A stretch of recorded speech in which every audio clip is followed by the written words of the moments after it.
नमस्कार, मैं हूं कुमार गजेंद्र। जनपद ऑन द स्पॉट में आपका स्वागत है। दिल्ली के मुख्यमंत्री अरविंद केजरीवाल अपने विपासना शिविर के लिए निकल चुके हैं, बल्कि कहा जाए कि पहुंच भी चुके हैं। लेकिन ये विपासना शिविर इस बार उन्होंने पंजाब को आखिर क्यों चुना?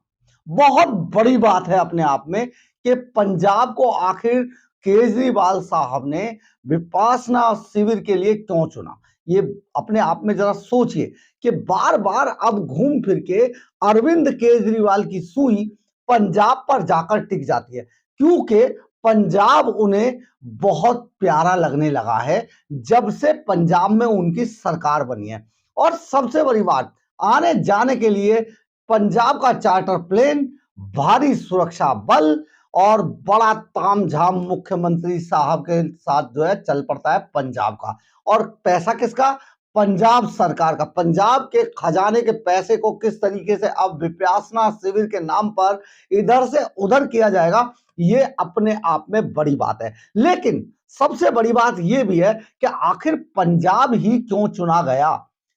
दरअसल है क्या कि बहुत समय पहले उनके सबसे विश्वस्त साथी रहे कुमार विश्वास ने पंजाब के ऊपर उन पर आरोप लगाया था कि चुनावों के दौरान अरविंद केजरीवाल जो अलगाववादी नेता थे, खालिस्तान जो फोर्स के जो नेता थे, जो खालिस्तानी जो मेंटेलिटी के जो नेता थे, उनके साथ अरविंद केजरीवाल ने कई बार मुलाकातें की थी, ये चुनावों से पहले।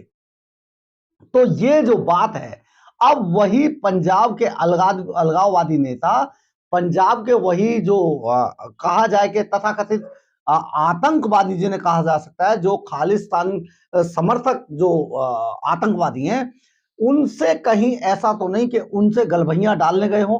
क्योंकि पंजाब कुमार विश्वास की अगर बात माने तो इससे पहले पंजाब के अंदर चुनावों से पहले वो लगातार ऐसे लोगों से मिल रहे थे और कुमार विश्वास और उनके कई नेताओं ने इस बात पर उनका केजरीवाल साहब का विरोध किया था। तो ये एक बड़ी बात है।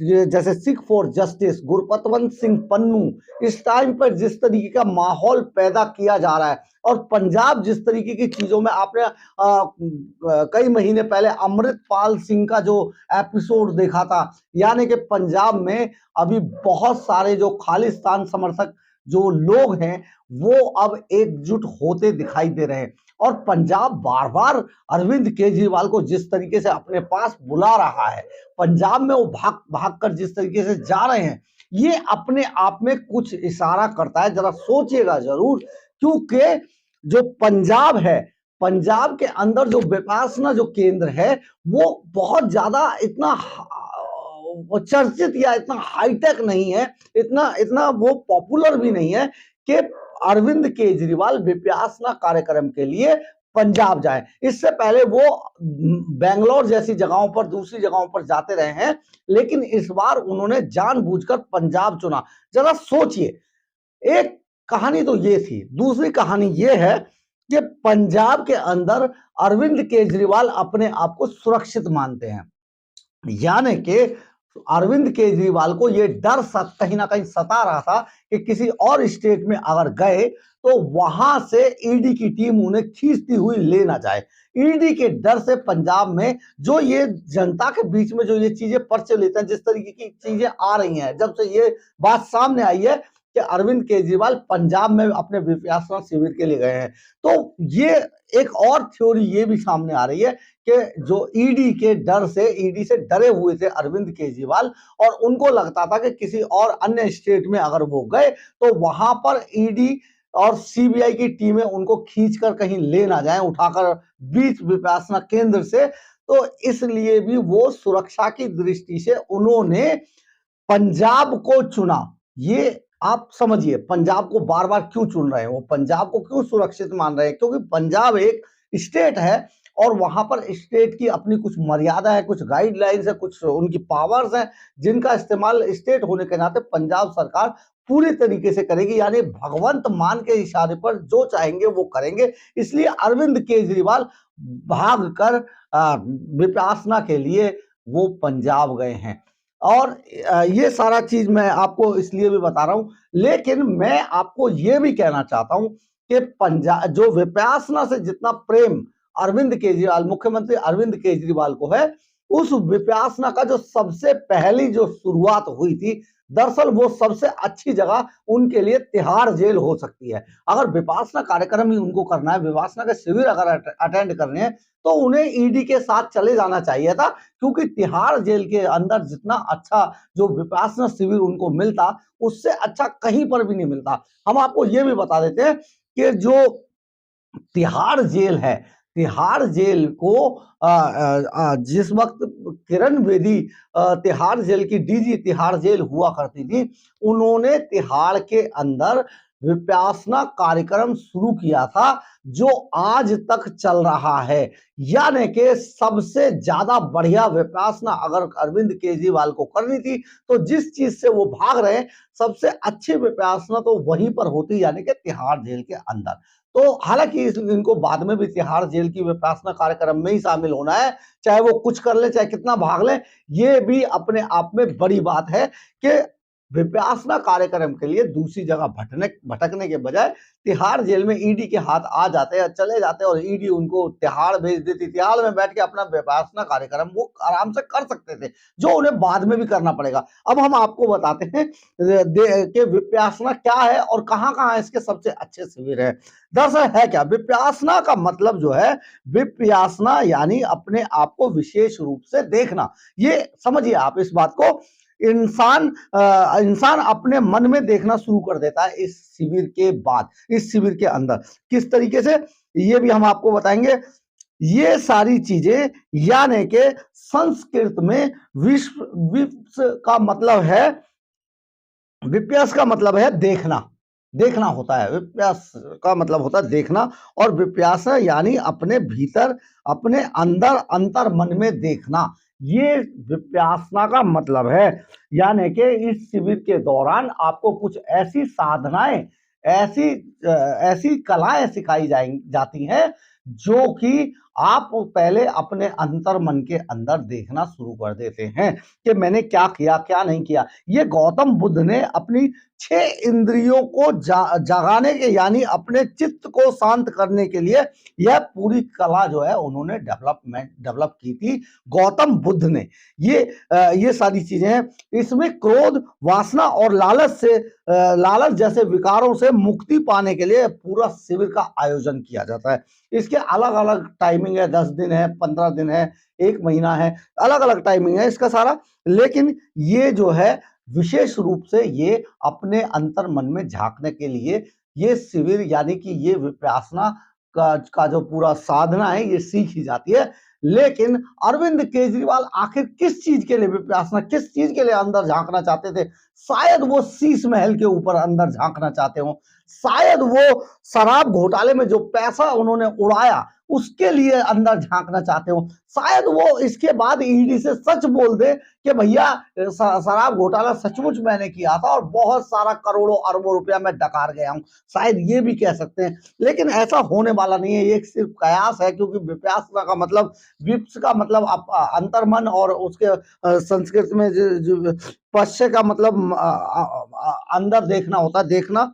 और विपासना यानी अपने भीतर, अपने अंतर मन में झांकने को कहते हैं, देखने को कहते हैं विपासना। तो ये पूरा शिविर है।